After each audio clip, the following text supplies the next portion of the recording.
जब आपका ब्रेकअप होता है ना, तो आप बहुत गंदे तरीके से टूट जाते हैं। और ब्रेकअप का जो ये पेन है, ये झेलना हर किसी के बस की बात नहीं होती। आई शुड से किसी की बस की बात नहीं होती, कोई नहीं झेल पाता।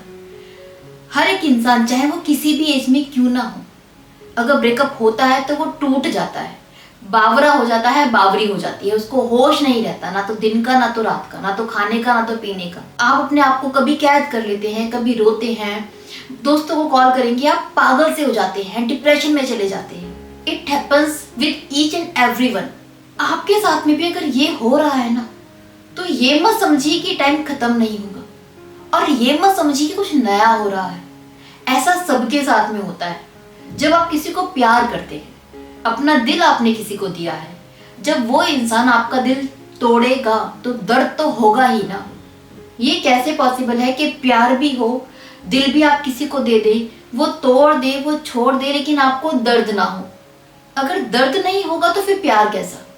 अगर ब्रेकअप के बाद आपका दिल दुख रहा है, आपके आंखों में आंसू आ रहे हैं, आपको ऐसा लग रहा है कि दुनिया में कुछ नहीं है, आपको दुनिया बेकार लग रही है, आपको लोगों से नफरत हो रही है, आपका मन है अपने आप को कमरे में बंद करने का, तो ये सब नॉर्मल है, ये होगा ही होगा। अब आप कहेंगे कि भाई होगा ही तो बता क्या रही हो। मैं आपको ये बता रही हूँ कि पहले तो आप ये ना समझे कि इस चीज को आप कभी भुला नहीं पाएंगे, इससे मूव ऑन नहीं हो पाएंगे। यकीन मानिए, जितने भी लोग आप देख रहे हैं ना, जो आपकी जनरेशन के हैं, थोड़े बहुत बड़े हैं, वो सब ज्यादातर केसेस में इस दुख से गुजर चुकी हैं, और आज वो अपनी जिंदगी में बहुत खुश हैं, अच्छी जिंदगी लीड कर रहे हैं, हैप्पी हैं। और आप भी ऐसे ही हो जाएंगे। सबसे पहली चीज तो ये समझिए, ये जो दुख है ना ब्रेकअप के बाद जो मिलता है, ये आप जितना रोते हैं उतना आपको स्ट्रांग बनाता है, इमोशनली भी, मेंटली भी, दोनों तरीके से। कहते हैं ना, जैसे मिट्टी पकती है तो मजबूत हो जाती है, वैसे ही जब ब्रेकअप होके आपका अपना कोई छोड़ के जाता है ना, तो आपका दिल बहुत मजबूत हो जाता है। ये जो आग आपके अंदर लगी हुई है ना ब्रेकअप के बाद, ये आपको दिल को मजबूत कर रही है कि दोबारा कभी आपको कोई तोड़ ना पाए, आपको दुख ना दे पाए, आपको रुला ना पाए। तो आप मजबूत हो रहे हैं, पहली चीज।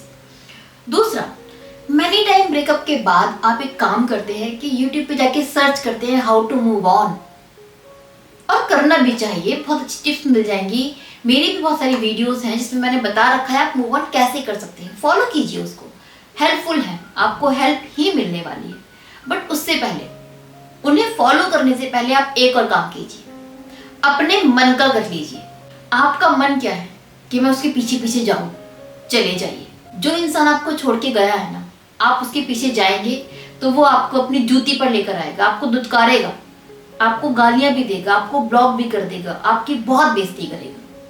लेकिन ये बेइज्जती करवाना भी जरूरी है, करवाइए। आपकी इच्छा होती है कि यार मैं बस जाके उसके पैरों में गिर जाऊंगी, यार प्लीज एक मौका और, एक मौका मांग लूं मैं उससे। आपको अक्सर लोग कहेंगे कि यार नहीं, अपनी सेल्फ रिस्पेक्ट मत गिरा। मेरा भी यही मानना है, मत गिराओ अपनी सेल्फ रिस्पेक्ट। बट बात यह है ना कि जितने आप टूटे हुए हो, जितने आप दुखी हो, जितने आप कमजोर हो रखे हो, इस समय आपको कोई कितनी भी एडवाइस क्यों ना दे, आपका दिल नहीं मानता। सब आपसे कह रहे हो ना कि मत गिर उसके पैरों में, आप क्योंकि आप टूट रहे हो ना, आपका मन होता है कि यार पैरों में गिर के भी वो मिलती है तो मैं पैरों में गिर जाऊंगा। आपके लिए सेल्फ रिस्पेक्ट जैसी कोई चीज होती नहीं है उस मोमेंट पर। तो मैं कहूंगी चले जाओ, गिर लो उसके पैरों में, माफी मांग लो, उसको एक बार गिड़गिड़ाओ उसके आगे कि एक बार मुझे वापस आ जाओ मेरी जिंदगी में, एक मौका दे दो। वो नहीं देगी, वो नहीं देगा। इससे पता है क्या होगा, जो चीज आपको दूसरे नहीं समझा पा रहे, आपको वीडियो से समझ में नहीं आ रही है, लोगों से बात करके समझ नहीं आ रही, आपके दोस्त नहीं समझा पा रहे, वो इंसान समझा देगा।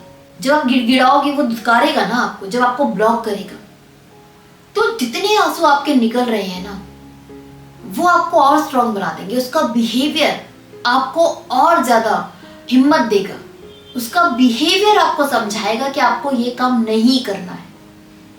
आपकी आंखों में कितने आंसू आते हैं ना, आप सुबह से लेकर शाम तक रोते रहते हो, गंगा जमुना आपकी आंखों से बहती है। एक अनकंडीशनल लव आपका था जिसमें आपने कुछ उम्मीद नहीं की थी, सिर्फ दिया ही था उसको। उसके बाद वो छोड़ के चली गई। कितने आंसू है ना, बावरे हो रखे हो। रो लो, मत रोको। इन आंसुओं को रोकोगे दिक्कत हो जाएगी, क्योंकि आप स्ट्रांग नहीं बन पाओगे। अगर अभी इतना जल्दी संभल गए ना बिना बेइज्जती करवाए, तो उतना जल्दी टूट भी जाओगे। जो लोग बहुत जल्दी संभल जाते हैं ब्रेकअप के बाद, अपने आप को बहुत जल्दी मूव ऑन कर लेते हैं, वो लोग बहुत जल्दी मौका भी दे देते हैं उस एक्स को जब वो वापस आता है, क्योंकि आप ज्यादा बिखरे नहीं थे। लेकिन जो लोग बहुत ज्यादा रोते हैं, रो रो कर गिड़गिड़ाते हैं, माफी मांगते हैं, वापस आने के लिए कहते हैं, उसके बाद उनका पार्टनर धुतकारता है, नीचा दिखाता है, इंसल्ट करता है, इंसल्ट पे इंसल्ट करता चला जाता है, ये चीजें उन लोगों को स्ट्रांग बनाती हैं और वो फिर इतने ज्यादा स्ट्रांग हो जाते हैं कि फिर एक्स आके खुद भी भीख क्यों ना मांगे, ये लोग फिर पिघलते नहीं है। इनफैक्ट कोई और भी इनको कभी रुला नहीं पाता प्यार के मैटर पे। ये किसी को इतना जल्दी दिल नहीं देते और यही एटीट्यूड आपको भी अपनाना है। मन है ना रोने का, रो लो। अभी आपका मन है कि 4 दोस्तों को कॉल करके बोलूं कि यार नहीं रहा जा रहा, बोल दो। आपका मन है बार बार कॉल करूं, माफी मांगू बिना किसी गलती के, क्या दो कि माफ कर दो, बोल दो, माफी मांग लो। जो भी पॉसिबिलिटी आपको दिख रही है ना कि आपको लगता है ये काम करने से वापस आएगी, वो कर लो, ताकि 10 काम जो आपके दिमाग में है वो करने के बाद आप थक जाओ, रो कर थक जाओ, लोगों से बात करके थक जाओ। जिस दिन थक जाओ ना, उस दिन आप अपने आप ही मूव ऑन हो जाओगे। आपके अंदर से आवाज आएगी कि यार कितना गिरेगा, कितना।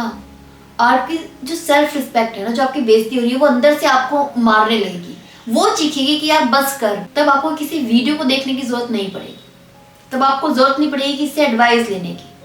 आपकी अंतर आत्मा आपको धुतकार देगी कि कितना नीच आदमी है तू, कितना गिरेगा किसी के लिए, कितना रोएगा, खत्म कर यार। उस दिन ना आप इतने स्ट्रांग हो जाएंगे अंदर से कि वो आपके सामने आके खड़ी भी हो जाए या फिर खड़ा भी हो जाए ना, आपकी इच्छा नहीं होगी उसको देखने की, आप अंदर दिल की गहराइयों से उसको बुला देंगे, हमेशा के लिए निकल जाएगी। और इसमें किसी की एडवाइस की जरूरत नहीं पड़ेगी आपको उसकी याद आएगी, लेकिन याद क्या आएगी कि उसने कैसे धुतकारा है आपको, आप कितना रोए हो, आपको ये याद आएगा। और जितना आप रो चुके हो, जितना आप गिड़गिड़ा चुके हो, यही चीजें आपको मूव ऑन करेंगी उससे, कोई और चीज नहीं करेगी, कोई और एडवाइस काम नहीं करेगी। आपका खुद का बिहेवियर आपको मूव ऑन कर देता है।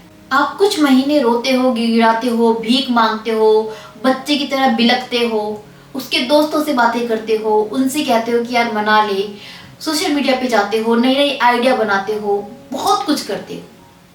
और सब कुछ करके जब थक जाते हो ना, फिर आप कुछ नहीं करते, फिर आप बैठ जाते हो और सोचते हो कि मैंने क्या किया और क्यों किया। क्या वो लड़की सच में डिजर्व करती थी कि उसके लिए मैं इतनी कोशिश करूं। फिर आपको एहसास होता है कि किसके चक्कर में आपने इतना वक्त गुजार दिया। फिर आपको लगता है, फिर आपको समझ में आता है कि कैसे अपना वक्त जाया कर रहे हो उस इंसान के लिए जो आपकी इज्जत नहीं करता, आपको प्यार नहीं करता। और ये चीजें आपको कोई और नहीं समझाता, आपके अंदर से निकलती हैं और फिर आप एक्चुअली मूव ऑन करते हो। और वो मूव ऑन करना ऐसा होता है कि फिर जमाना भी कहे ना कि वो लड़की तेरे को याद कर रही है, लाइफ में आना चाहती है, आप तब भी उसकी तरफ मुड़कर नहीं देखते। और फिर आपको एक जिंदगी की जो सीख मिलती है, जो सबक मिलता है ना, वो बहुत बड़ा होता है कि किसी के पीछे अपनी इज्जत को नहीं गंवाना है। ये चीजें आपको कितना स्ट्रांग कर देती है ना, ये आपको वक्त बताएगा। फिर कोई भी इंसान आपको मिल जाए, आपसे टकरा जाए, आपका दिल उसमें तुरंत नहीं आता, फिर आप बहुत ज्यादा स्ट्रांग हो जाते हैं। लेकिन इस प्रोसीजर में आपको ये ध्यान रखना है कि 5 उंगलियां बराबर नहीं होती। ऐसा ना हो कि कहीं एक ने आपको चीट कर दिया, एक ने धोखा दे दिया या फिर एक छोड़ के चली गई तो आप सबको सेम कैटेगरी में रख दें। मैनी टाइम लोग क्या करते हैं, अगर कोई लड़का है तो उनको लड़की जात से नफरत हो जाएगी, कोई लड़की है तो उनको सारे लड़के एक से लगते हैं। ऐसा नहीं है, 5 उंगलियां बराबर नहीं होती। हर एक इंसान का अपना एक बिहेवियर होता है, क्योंकि अगर आप सबसे नफरत करने लग जाते हैं ना, तो वो नफरत आपको जीने नहीं देती। आपको ये चीज ध्यान रखनी है कि जिसने किया है सजा सिर्फ उसको मिले, सबको ना मिले। आपके 4 भाई हैं, मान लीजिए एक भाई आपको चीट करता है, आपको डिच करता है, तो क्या उसकी सजा बाकी भाइयों को, तो 3 भाई हैं, उनको भी देंगे? नहीं देंगे ना, वो भी आपके भाई हैं, एक ही माँ के जने हैं। फिर भी आप उसी से नफरत करेंगे जिसने आपको डिच किया है, बाकी भाइयों को आपको प्यार ही होगा। इस चीज को भी समझो कि इस तरीके से हर एक इंसान से नफरत ना करें, क्योंकि इससे किसी और का नुकसान नहीं है। एक बाहर की दूसरी लड़कियां हैं, उनसे आप नफरत करते हो, किसी का क्या नुकसान? कोई नुकसान नहीं है। लेकिन जब आपके अंदर नफरत है ना, वो नफरत आपको नहीं जीने देती, आपको बेचैन रखती है, आपका सुकून छिन जाता है। कभी भी जब औरों से भी नफरत हो जाए, अगर आप एक लड़के हैं, आपको बाकी लड़कियों से भी नफरत होने लगे ना, तो एक चीज ध्यान रखना, बहुत नॉर्मल सी छोटी सी चीज है कि आपकी मदर है वो भी लड़की है, आपकी भाभी है जो आपके भाई के साथ में आपके भाई को प्यार करती है वो भी एक लेडी है, आपकी बहन है वो भी एक लेडी है, आपकी फ्रेंड्स भी होंगी फीमेल जो किसी एक के साथ में होंगी, बंधी होंगी, प्यार करती होंगी उसी से, किसी और के चक्कर में नहीं है, अपने बॉयफ्रेंड को डिच नहीं किया है, वो भी फीमेल है। तो उन फीमेल के बारे में सोचना जो आपसे जुड़ी हुई हैं, जिन्हें आप प्यार करते हो, जो आपसे प्यार करती हैं, ताकि आप समझ पाएं कि पांचों उंगलियां बराबर नहीं होती। इससे आपके दिल में जलन पैदा नहीं होगी, सबके लिए आप सुकून में रह पाएंगे। ये सिर्फ आपके लिए। ब्रेकअप के बाद सबसे पहले तो जो करना है, जो आपका दिल कह रहा है वो आप कीजिए, अच्छे से रो लीजिए, ड्रामे कर लीजिए, गिड़गिड़ा लीजिए, उसके बाद आप खुद ही अपने आप संभलने लगेंगे। बट एट लास्ट ये भी कहूंगी कि इसका मतलब ये नहीं कि आप किसी और को हार्म करें, कि किसी ने आपको छोड़ दिया तो आप उसको चोट पहुंचाने की सोचिए। अगर आप इस लिमिट तक गिर जाते हैं ना, तो फिर मैं कहूंगी कि आपके अंदर ही कमी थी। आप एक क्रिमिनल मेंटेलिटी के हो कि अगर आपको आपकी मनचाही चीज नहीं मिलेगी तो आप उसको नुकसान पहुंचाएंगे। तो शायद अगर आप इतना सोच पा रहे हैं कि उसको नुकसान पहुंचाएंगे, तो शायद आपकी कमी की वजह से ही उसने ब्रेकअप किया है। होप आप ये चीजें ना सोचें, ये काम ना करें। बाकी जो करना है कर सकते हो, फ्री हो, करना भी चाहिए। गिरा लो कितना गिरा सकते हो, फिर जो उठोगे ना, फिर उठते ही चले जाओगे जिंदगी में और बहुत ऊपर जाओगे। वो सीख मिलनी जरूरी है ताकि जिंदगी में दोबारा ना गिरे। इसके अलावा आपका क्या सोचना है, आपका कैसा एक्सपीरियंस रहा है प्यार के मैटर पे, ये मुझे कमेंट बॉक्स में जरूर बताएं। इसके अलावा अगर आपकी लाइफ में कोई प्रॉब्लम चल रही है, इसके रिगार्डिंग आप मुझसे 1-to-1 कंसल्टेशन चाहते हैं, तो नीचे दिए गए नंबर पर कॉल बुक कर सकते हैं मेरे साथ, जो कि पेड होगी। नाउ मुझे विदा दीजिए। Bye bye, take care.